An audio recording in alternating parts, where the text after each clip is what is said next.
Hindenburg Research is a group of people that are making millions and millions and millions of dollars right now, and a lot of other people are making a lot of money on the back of their research. They are also, though, taking down some of the wealthiest people in the world. And so in this video, I want to walk you through what is Hindenburg Research, what is a short seller, how does it all work, how do they make money, and how can you make money? Let's jump right in. Okay, so real quick here, Hindenburg Research is an investment research firm. They're basically a group of people that perform research on different types of investments, and then they make investments based on that research. They were founded in 2017, and they're widely categorized as a short seller, which basically means they want to make money when the prices go down. Now, you're probably wondering, how does that work? If you're not familiar with short selling, I'm going to explain it to you real quick. If you already know, then you can kind of skip ahead by 1 minute. But short selling is making money when a stock goes down. It works by borrowing the shares. So usually it comes from your broker. For me, it is Questrade. That's who I use to day trade and swing trade.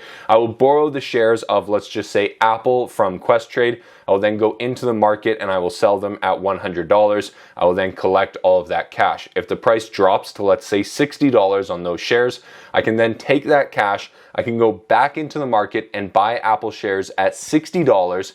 I can return the number of shares that I borrowed back to my broker, and I get to keep the difference in the price, the difference of 100 to 60. That is how you make money as the prices go down. You borrow the shares, you sell the shares, you wait for the price to drop, you buy those shares back, and then you return those shares to whoever you borrowed them from. That's the very simple version, and that is how this company makes money. Now, the process here for Hindenburg Research is that first, before they make that short sell, they need to find a company that is overpriced for some reason. It's either overvalued because somebody lied, they've overstated their financials, or something is wrong and they're putting out false statements, or something has happened where for some reason the valuation of this company is exorbitantly high compared to where this company or Hindenburg Research believes that it should be. And so when they find a company where they kind of have that suspicion or they have that feeling, they will start to research that company and they will put together a lot of research. I am talking about hundreds of pages of research, in-person interviews, going to visit the site, private investigators. I'm talking about the full 9 yards of research here and putting it all together in one cohesive report that is usually somewhere between 20 and 100 pages long, depending on the situation. Once they have that report put together, they will take a short position so that if the price of that company falls, they will profit. They will make money when the price declines. They take that short position as their company. So Hindenburg Research comes out, they put together all this research, they take that short position as they're writing that report, as they feel more confident in that report, and then they publish that report to everybody. Now, here is an example of what the most recent one looked like. I am filming this on May 3rd. This report was published on May 2nd, and it goes against Carl Icahn and his basically corporation, his Icahn Enterprises, ticker symbol IEP. And it's super interesting. Carl Icahn is largely revered as one of the best investors of kind of the current or the current time frame, you would say. I think he was like the number 19 wealthiest person at one point in the world. He is well known on Wall Street. He's a very divisive and opinionated person, but he has a very large reputation, especially in the world of finance and investing. And Hindenburg Research has basically come out and said that his company is exorbitantly overvalued, and they have raised some concerns and some issues with how they are reporting and how they're speaking to investors and what kind of things that they are doing. And so Hindenburg Research puts together this report. You can check out the report on their website. You can sign up for all of them and read through all of them. And then this happens to the stock price, which is absolutely insane. In a matter of 2 days, it falls from $50 and it's currently now trading at $32. It has been wiped out by about 40%, which is absolutely insane in a matter of 2 days. And because this is like an $18 billion company, like this is a massive, massive company that just took a 40% haircut, and Carl Icahn owns about 85% of it. So this is a direct attack and accusation against the man himself. And this isn't the only report that they've written recently. They also wrote a report about Block, also known as Square, that tiny little white payment reader or that you see at some coffee shops to swipe cards. It's a big company as well. It's a very, very large company. And Hindenburg on March 23rd released a report about them. And here's what their stock chart did. It dropped from $77, $78 all the way down to a low of $56 and closed out the day around $62, $61 here.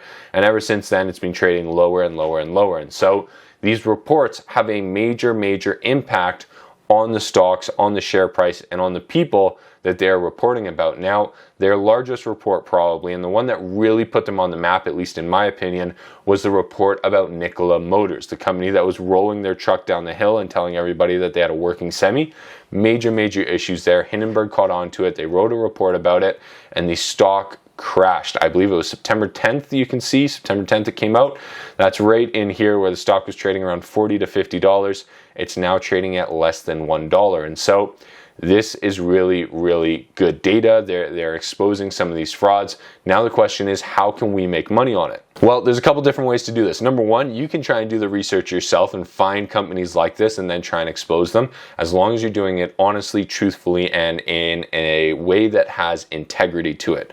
Otherwise, you can sign up for their emails, you can read their reports and analyze the data for yourself as soon as you get that email, and then if you agree with the data and the analysis within that report to a certain extent or fully or however you feel about it, you then have the option to short the stock yourself. Or if you totally disagree with them, you could buy the stock as well. I'm not telling you what to do. I'm just saying this is one option here that has worked out well in the past based on the data that I've just shown you.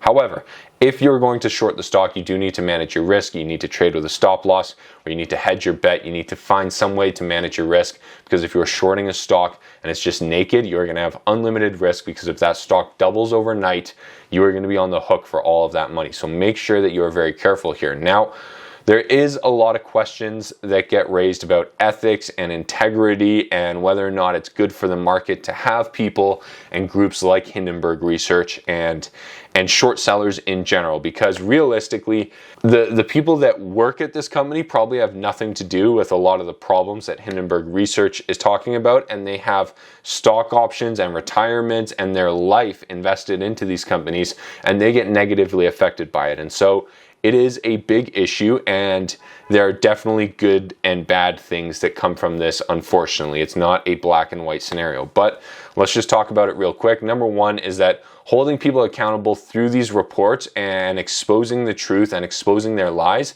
is a good thing in the market. We need to hold bad actors accountable, and this is one way to do it. Unfortunately, yes, there are going to be employees that have done nothing wrong that get caught up in that, and that's just the price of running a market economy, to be totally honest. There's not a whole lot you can do about having a bad actor that employs good people. That bad actor still needs to be held accountable, and sometimes the company comes with that, as painful as that is to say.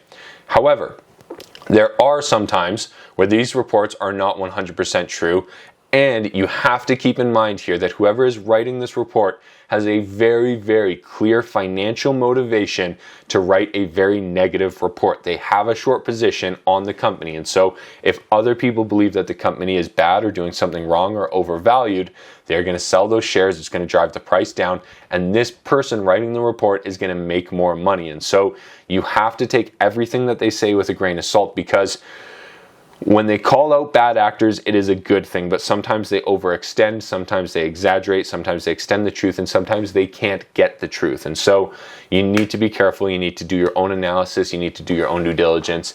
But so far, Hindenburg Research, in my opinion, I think they've done a good job for what they are doing and how difficult it must be to get some of this information. Now, if you're interested in learning a little bit more about this in any way, I do talk about this, and I cover stock analysis in my Stock Market Fundamentals course that is totally free. It's hosted on Skillshare. There's over 14,000 students that have already taken the course. There's over 400 reviews for you to take a read through, and over 2 million minutes has been spent watching this course.